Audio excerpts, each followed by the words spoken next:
What's going on? What's going on, guys? This is your man, Real Deal, Steele, coming to you live Saturday night, a little after the hour of 9 in my neck of the woods, give or take an hour, where most of you folks are coming from. And for our overseas friends, welcome to you as well.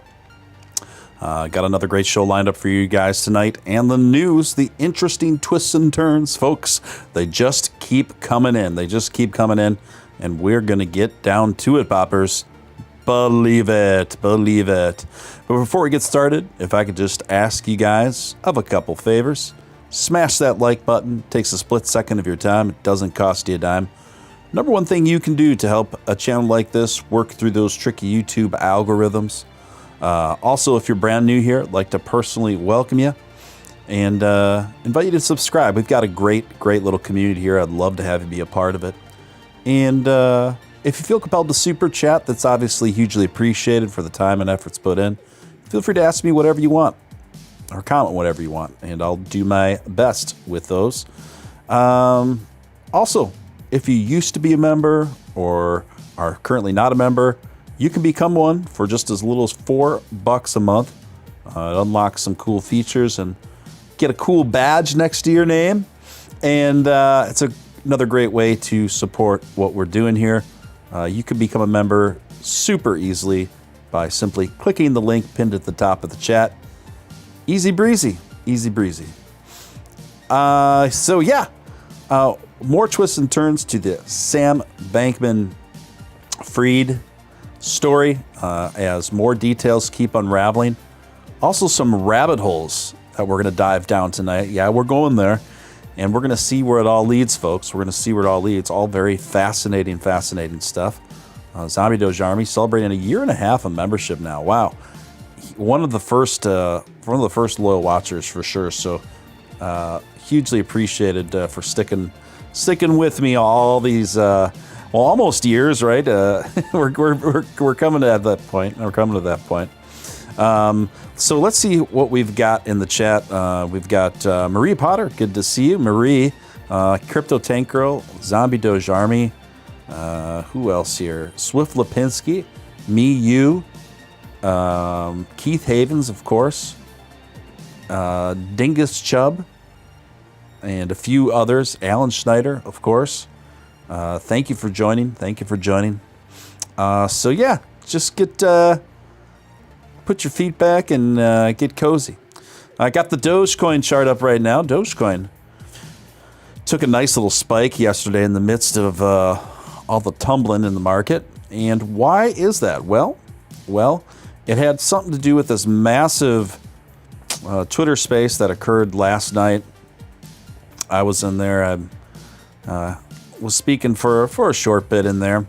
And anyway, while that was happening, Elon Musk himself showed up to that Twitter space and got up on the mic, had a few things to say, right?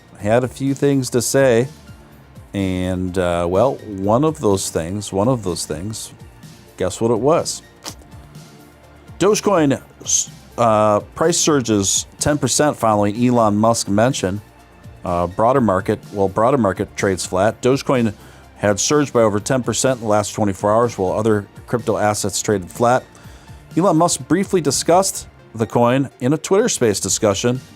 Over 36,000 crypto traders have been liquidated in the last 24 hours. Ouch. Dogecoin price was reignited after a shout out from the Doge father himself, Elon Musk. Since purchasing Twitter earlier this month, speculation has been swirling about potential Doge implementations on the platform. With the possibility of the FTX contagion still hanging in the air, industry leaders are worried about the potential market effects. However, Dogecoin appears to be bucking the trend as it has risen by more than 10% in the last 24 hours. Elon Musk reignites Dogecoin interest. The contrasting performance of Doge compared to other cryptocurrencies is mostly due to Elon saying Doge to the moon during a Twitter space on November 11th. That was late last night, folks. The Twitter space was hosted by Mario Nawfal and discussed the implication of the FTX crash on the market. During the discussions, Musk also said he was working hard on the Doge. Working hard on the Doge. So that's the first confirmation from Musk about his plans for Doge. Reports reveal that he's stopped working on development of a crypto wallet for Twitter. His comments helped push the meme token to hit going from its 24 low to as high as 9.5 cents. Currently trading at time of article 9.22. We've traced more some there. It's just still trading a little bit over 9 cents. So yeah, that was exciting. That was cool. And wouldn't you know it, I had logged out of Twitter and I was watching a movie. Watched a really, really great movie last night, Bullet Train with Brad Pitt and a few others. I don't know how many of you have seen that, if any of you have seen it. It's a fairly recent movie. Super well done, by the way. Highly recommended. Bullet Train. Bit gory, though, so if you don't have the stomach for that, wouldn't recommend. But other than that, really, really, really well done film. One of the better ones better new movies anyway I'd seen in a while. But all of a sudden, after I finished watching that, my notifications were going like crazy. Mentions were going like crazy. People tagging me, this, that, and the other thing. And I said, well, there's got to be something going on. So log back into Twitter, and sure enough, people are like, oh, Elon Musk was just in that space, and he was talking about Dogecoin, and I missed it, so I had to catch the replay, right, of that part of the space anyway, and quickly caught up to what's been going on. So that was cool. That was cool. Hector says I was in the space when Elon showed up. Zombie Doge said I wanted Doge to go down below 7 so I could buy more at 6. You still might have that opportunity, honestly.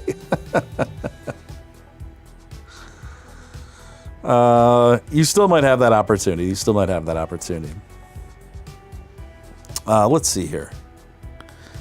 All right, let's crack into the Sam Bankman saga, right? Let's crack into it. Also, for those of you who are on Twitter,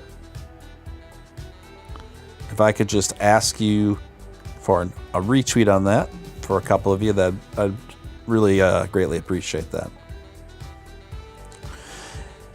CNBC reported this afternoon, FTX users appear to be cashing out of bankrupt crypto exchange through Bahamas loophole. Analysts by Argus found unusual trading patterns that suggest desperate customers are relying on FTX users in the Bahamas to withdraw their money. Wow. Some have been buying NFTs that appear to be owned by Bahamian citizens at astronomical prices. In one case, a digital collectible traded for $9 3 weeks ago sold for over $10 million. This NFT activity is highly irregular at a macro level when the NFT market overall is declining, both in value and volume, and in this specific case, where there is limited trading on other FTX markets. Some FTX users, analysis by data firm Argus found unusual trading patterns going on for 5 days now. The pattern suggests desperate customers were turning to FTX users in the Bahamas for help, according to Angus. The now bankrupt global cryptocurrency exchange is only allowing withdrawals in the Bahamas after halting FTX liquidations everywhere else in the world. The once $32 billion firm, partially based in Nassau, said in a tweet that it had to facilitate Bahamian withdrawals to comply with local regulations. Isn't that interesting? Isn't that interesting? They have regulations. They have better regulations to protect retail investors in the frickin' Bahamas than they do here in the United States.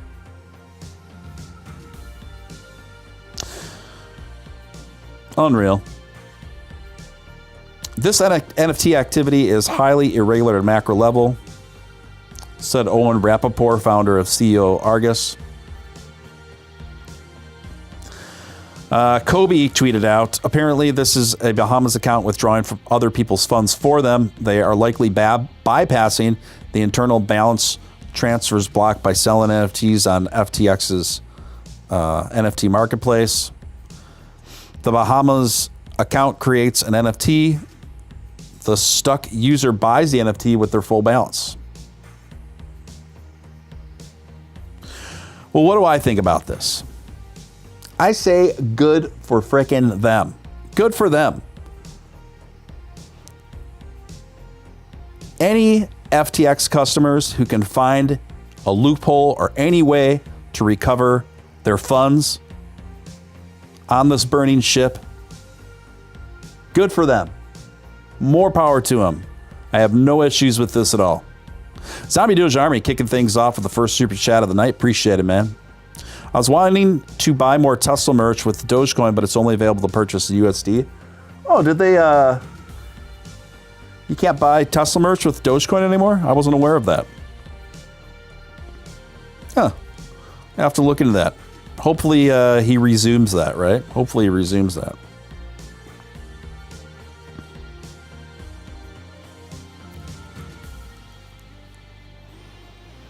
Well, I'm happy for these people. I'm glad they found the loophole. I hope as many people can take advantage of getting their assets out by any means necessary at this point. Screw FTX. Screw Sam. If anybody can pull one over on them at this point, good for them. Cointelegraph reporting Sam Bankman-Fried is under supervision in the Bahamas looking to flee to Dubai. Wow. It is understood that Sam and two former FTX associates are currently, quote, under supervision by Bahamian authorities. FTX former CEO Sam Bankman, co-founder Gary Wang, and Director of Engineering Nashad Singh are understood to be in the Bahamas and are under supervision by local authorities. A source familiar with the matter told Cointelegraph that the three former FTX executives, as well as the Alameda Research CEO Caroline Ellison, the fact that this woman was CEO of Alameda Research is just beyond me. If any of you have bothered to look up the footage of her talking and engaging in interviews, etc., this woman was clearly out of her depth, had no idea what she was talking about. And to be in the position that she was in, it makes no sense, guys. It makes no sense. Same for Sam, for quite frankly. Between these two, to get as far as they did, it makes you wonder if they were propped up by some very powerful people for very interesting reasons. And we'll go into that shortly. We'll go into more of that shortly. I just got word that they are trying to get a way to get to Dubai, which doesn't have an extradition treaty. The source also revealed that Ellison is currently in Hong Kong, and that means she might be able to get to Dubai. A similar theory was discussed as part of a 16-hour-long Twitter space by Crypto Roundtable show host Mario Nawfal. I knew that thing went a long time, but I didn't know it went 16 hours long. I thought it was more like 9 or 10 hours. My goodness. An unverified rumor that also suggests that Bankman-Fried is currently joined by his father, Joseph Bankman. Well, there have been numerous reports now that Joseph Bankman, Sam's father, is representing him legally. So both of Sam's parents are accomplished lawyers. They're accomplished attorneys. Right? Another interesting dynamic to this, right?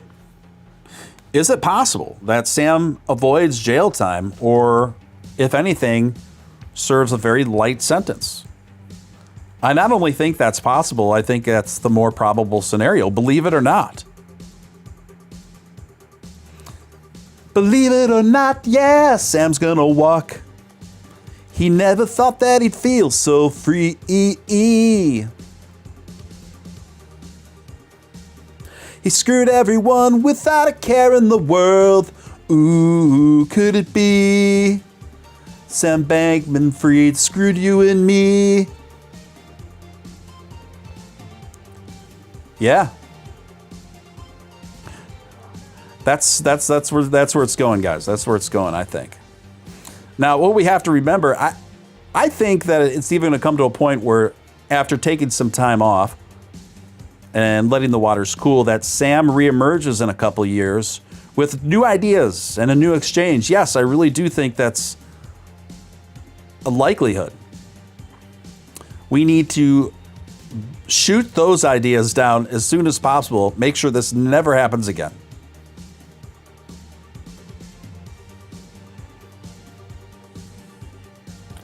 Make sure it never happens again, folks. Just remember all this.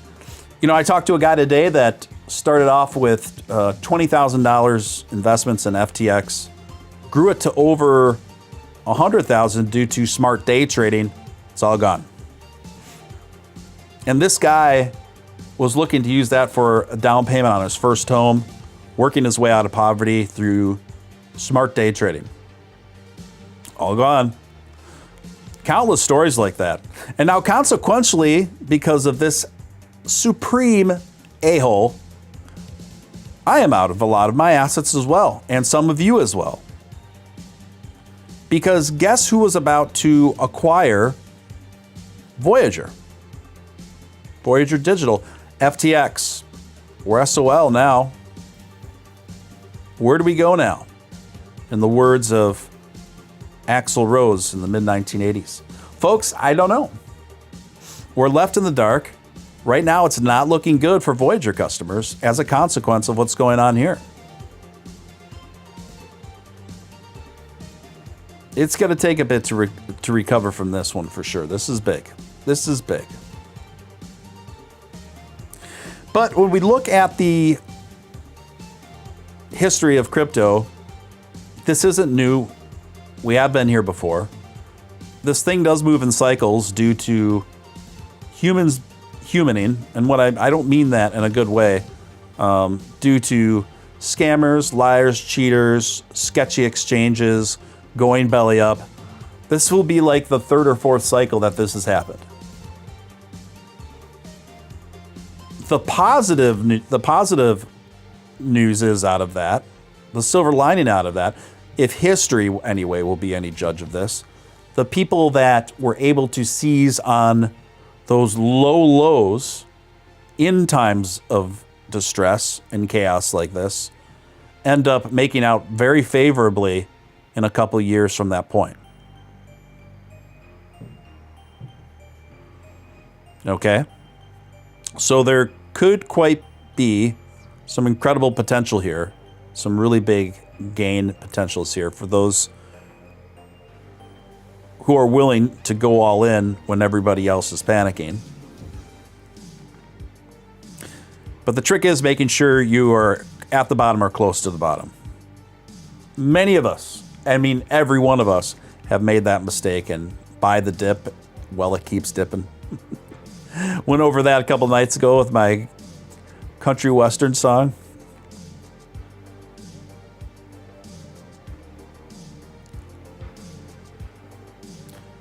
So now sources say he's under supervision in the Bahamas. Caroline is fled to Hong Kong, allegedly, looking to get over to Dubai. Hong Kong Caroline. That sounds like a potentially interesting movie. Let's go down the rabbit hole, ladies and gentlemen. Let's go down this rabbit hole. And these are a few conspiracy theories I was going through today that people have been posting in relation to Sam.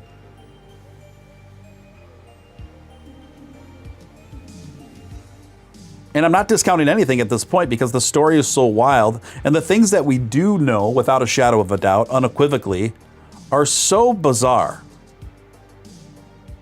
are so wild that, yeah, indeed, I wouldn't put anything off the table at this point. I think this narrative is going to go keep going super deep. I think it's just so hard to even wrap my head around where this is probably going. But check this out. Check this out.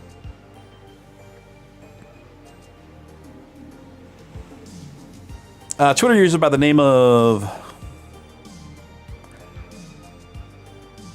GankoCapital.eth posted an interesting thread today. FTX was founded in 2019 and somehow managed to quickly become the biggest name in crypto. Sponsored the MLB, basketball arenas, heavily lobbying members of Congress. His face all over the place as the next Warren Buffett. How did he elevate to such a position so quickly? Let's look at his parents. His dad was written about and made a career off of getting rid of the, quote, cash economy and helping the government find tax evasion. Yeah. His mom is a major Democratic operative.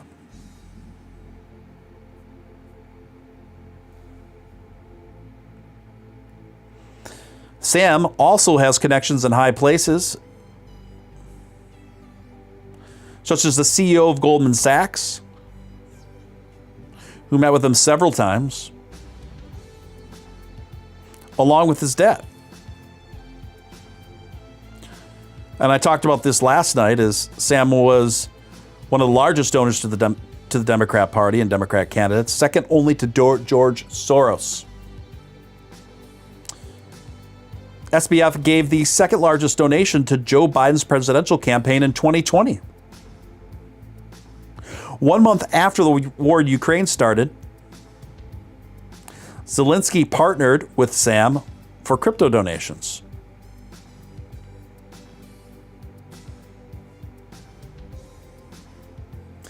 And Sam always went around professing that he lived a minimalist, poor lifestyle and drove a Corolla.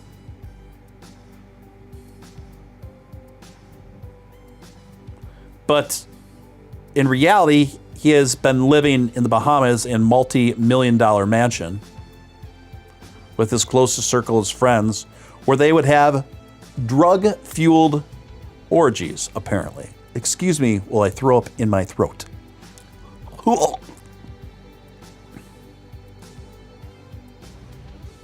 TMI, I understand, but I think for the sake of the narrative on this one, it's an important detail to paint the full picture, but not necessarily one we want to visualize. 2 weeks ago, a big name crypto developer who lived in Puerto Rico was sounding the alarm on the CIA and Mossad running I can't say this next word on this platform. We're running shall we say, elite cult on the Caribbean island. Alameda Research, headed up by Carolyn. Here's their logo. And it kind of looks very... The Alameda Research logo looks very similar to other logos that have stood for other certain sick things. I'll put it that way.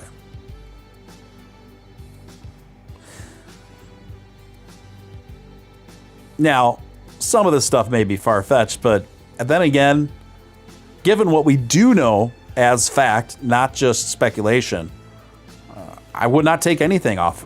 I wouldn't take anything off the channel, off the table at this point. I really wouldn't, folks. I really wouldn't. What do you guys think? What do you guys think? Can it really go this deep and weird? Well, so far, it's only indicated yeses.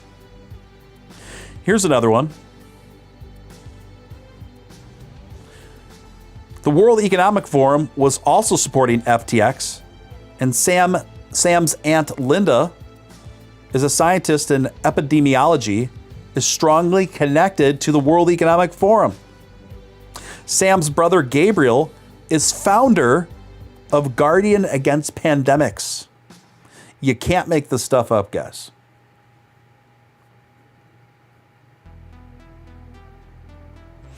And those are just facts. What I just named there, that's not even a speculative theory. Sometimes the truth is stranger than fiction. What's interesting is 1 month before all of this hit the fan, Elder Lane warned about FTX to Keith McCullough on his show, Hedge Eye TV. He said, "Nothing here fits. Everything reads like it's a complete scam. This thing is dirty and rotten to the core."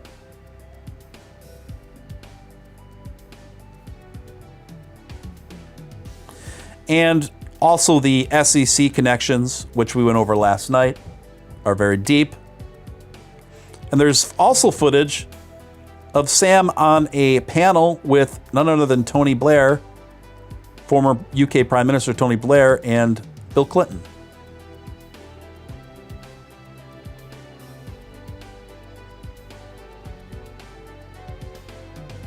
Wow. Wow, say it backwards. Go ahead, say it backwards. Wow. Now get this doozy. As if that wasn't enough to chew on, ladies and gentlemen. BitBoy Crypto, aka Ben Armstrong, tweeted this out. He might have deleted it. He might have deleted it. Here it is. He didn't delete it. 4 hours ago, Ben Armstrong tweeted this out. "It should be clear to all of you that this conspiracy is bigger than just Sam Bankman-Fried. I'm digging in the rabbit hole in my contacts to find the full truth, but I can only dig so far. I love you all, but I'm not getting kilt for you all. I've got a family." In the words of Carlos Matos of BitConnect fame, what? In the word of Lil Jon of early 2000s crunk party fame, what? Okay.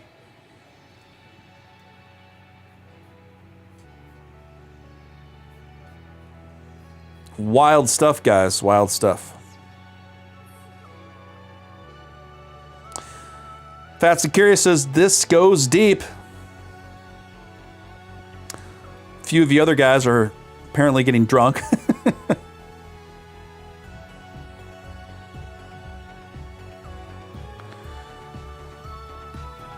Christopher James says, "What's next? Eating crickets?" Well, that's been on the list, hasn't it? Live in a pod, own nothing, eat crickets.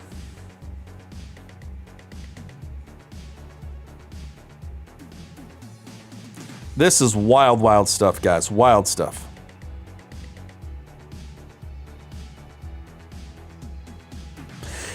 Elon Musk looking to bring gaming to Twitter. Drastic changes to Twitter are reverberated across the video game industry and its surrounding community.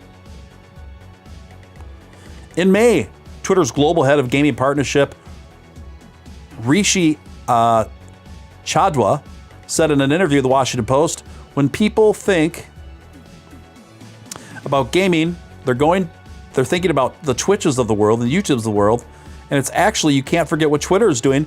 Twitter has been the home for conversation, and it's been silently there. Gamers flock to Twitter to talk about their favorite games, to meme, and angrily respond to unwanted game changes and more. Content creators use the platform to reach their audiences, etc."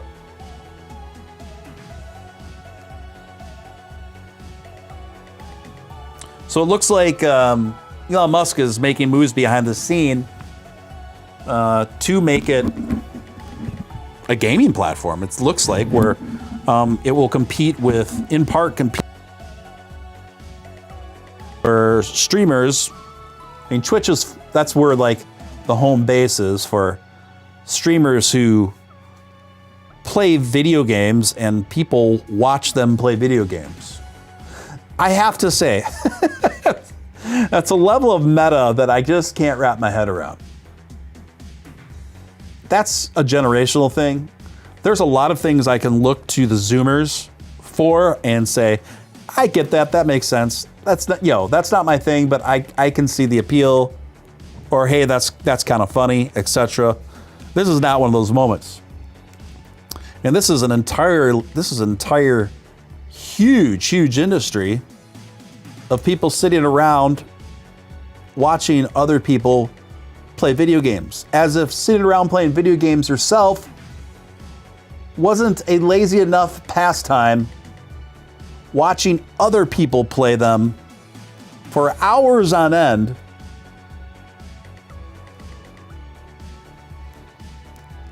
I mean, am I the only one that thinks this is rather ridiculous? I mean, it's one thing if you got your game console at home or whatever, and your buddy is playing and he's really good at it, you're in the living room too, he's getting really far in the game, or it's your nephew or something, and you happen to be around. That's cool, Fire up a Hot Pocket. Put your feet up, enjoy it. I think we need to roll video games back to about 10 years where kids were forced to exercise with all of like the live band games and stuff like that. Rock Band, remember Rock Band? Like 4 people would stand up and actually like play. Now we're already see where we're at now. Now we're already reminiscing to the good old days when people played fake instruments. Remember when people got off their asses and really did some of their lives? Stood up and played fake guitar?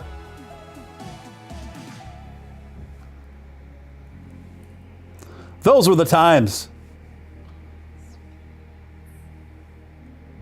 Remember when I finally got a perfect score on Don't Fear the Reaper?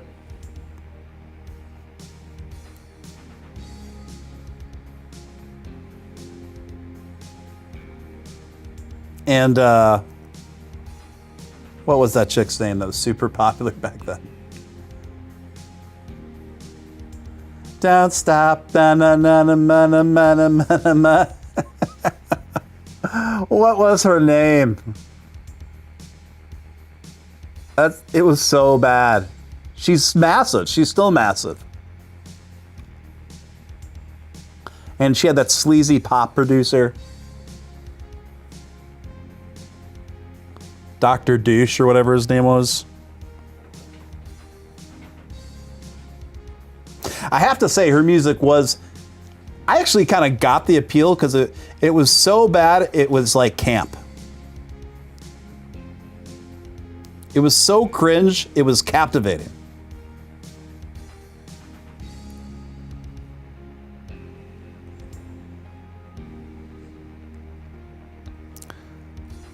But for real, I love Rock Band. I'm not dissing. I love Rock Band. Someone said bowling. Wii bowling was a jam.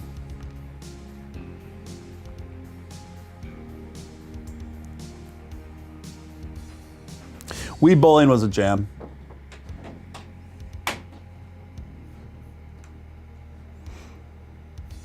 I tell you, if I ever have kids, the only video games they're going to be allowed to play around the house are going to be the ones they got to stand up and move around to do. Other than that, you're getting a BMX bike, you're going to go out and ride it. Don't come home till dinner time for 3 hours. Get fresh air and keep moving so you don't turn into just a consuming slug. I mean, that's how my mom would do it. She didn't let me sit around playing Nintendo all day. We had a Nintendo. But she said, all right, enough Nintendo. Go outside. What'd I do? Figure it out. And I figured it out. You know, ride around dirt bikes, build jumps, launch bottle rockets, build a fort, learn how to talk to girls, shoot BB guns, whatever. Duck Hunt was good. Until, you know what the hack with Duck Hunt was? I remember the first figuring that out is you just put the Nintendo gun press it all the way up against the TV screen, and you'll hit your targets every time. And then the first Nintendo had this thing called Rob the Robot. It was pretty useless for the most part, and it was a lot more trouble than what it's worth, but it looked cool. It aesthetically looked pretty cool. It kind of looked like E.T. It looked like a little plastic E.T. And I think it only came with the very first Nintendo Deluxe set, and after that discontinued. Because it really wasn't fun. It looked a lot cooler, it looked a lot more fun than what it actually was. It looked a lot more fun than it actually was. In fact, I wouldn't mind owning one just to have it as like an accent piece for my apartment or something. Keith, I can't say that out loud, but funny.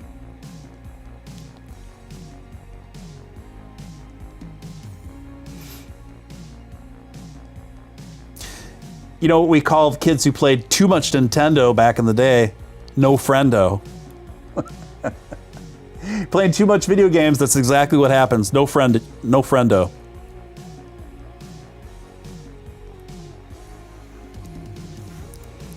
I get it, it's tempting though. I see these moms with these out of control rugrats, and the only thing that shuts them up is throwing them a freaking iPhone. It's like an instant sedation solution. Like, I empathize at the same time, but it creates a vicious cycle. And you know when you're like stuck in line, like at a store or something, and you can tell the mom just never puts the foot down? These kids are running all over the place, screaming their little butts off, the little bratty butts off, and throwing stuff. Then they end up like running into you or stepping on your foot and don't even say they're sorry. And then they do the high screechers and you wince. And the mom doesn't even discipline them or scold them for getting out of line. What is that about? Who are these people? And why are they breeding?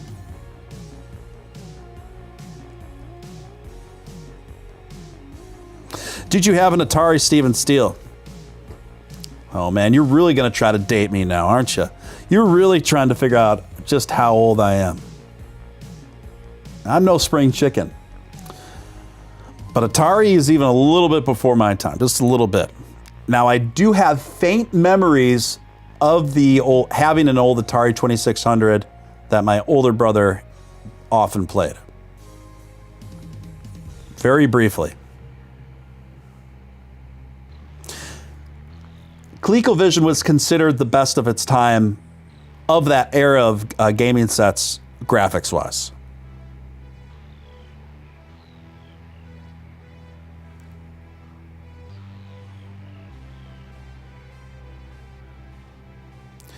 Little kids without manners, without just basic manners, are so annoying, aren't they?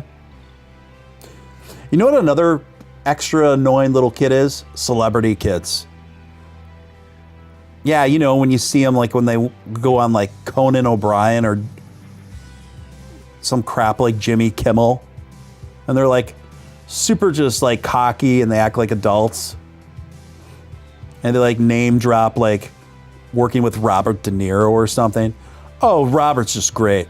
Oh, fantastic to work with. You're 5. You're 5.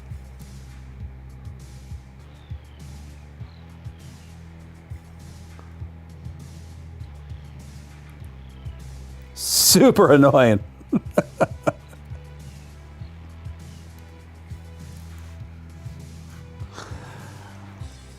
Oh my gosh, what a tangent, huh? What a tangent.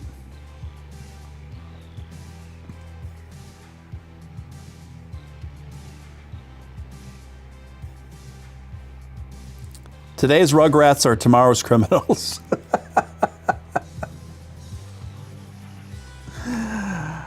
Oh my. Where were we? Where were we even? Who knows? Are they banning TikTok again? Remember they were talking about that a few years ago? Well, it's back. It's back on the roster, folks. Republican lawmakers introduced legislation banning TikTok in the U.S.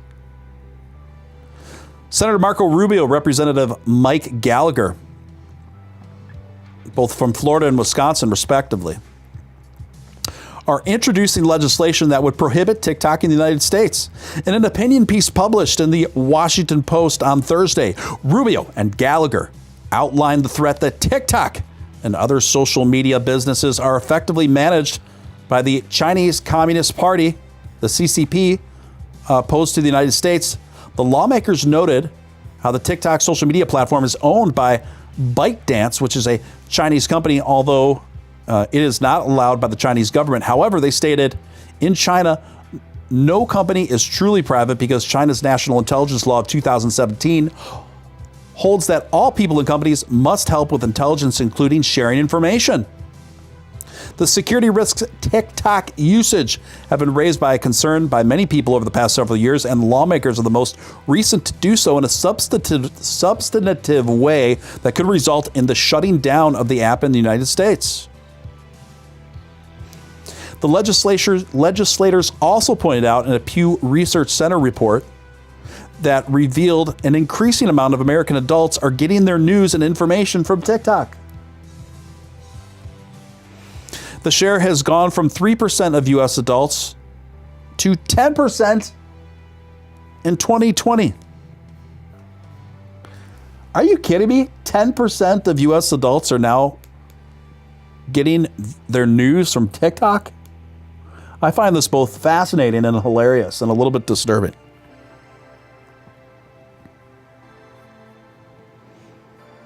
I can't say I have a TikTok account. I can't say I'd lose much sleep if I were to lose it, though.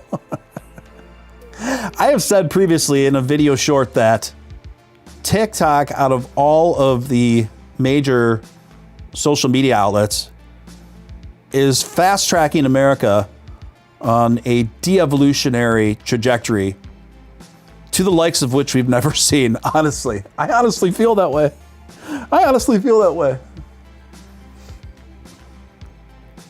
Again, if I had a kid, or if I had kids, I would do my best to keep them off of TikTok. Well, they're still under my roof. Well, what's interesting is the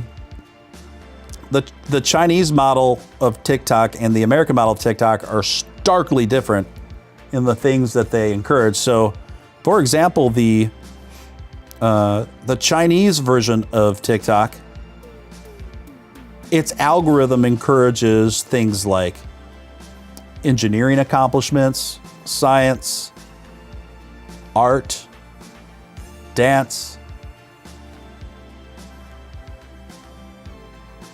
athleticism, health tips, etc. And of course, the American version of TikTok, conversely, encourages, well, let's just say a whole different sets of things. I mean, I gotta admit, I've found myself scrolling through TikTok on a few occasions, and by the time I'm done, I truly feel like I've just had a lobotomy. And there is good stuff on TikTok as well, just like any social media platform, but you gotta look real hard. You gotta look much harder. Zombie Doge says, shut it down.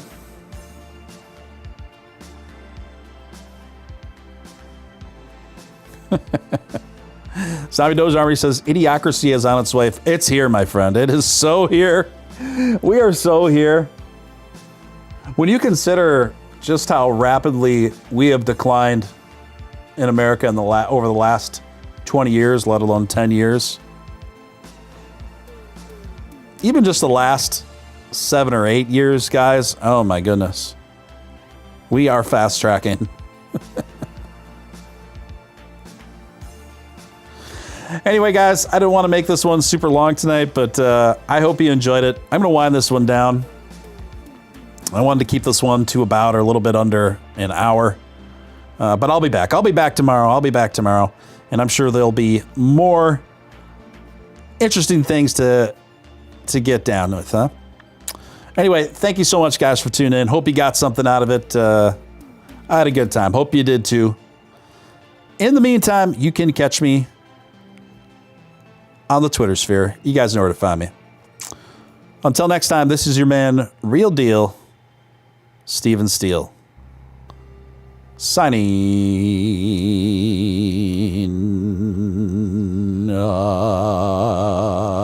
out.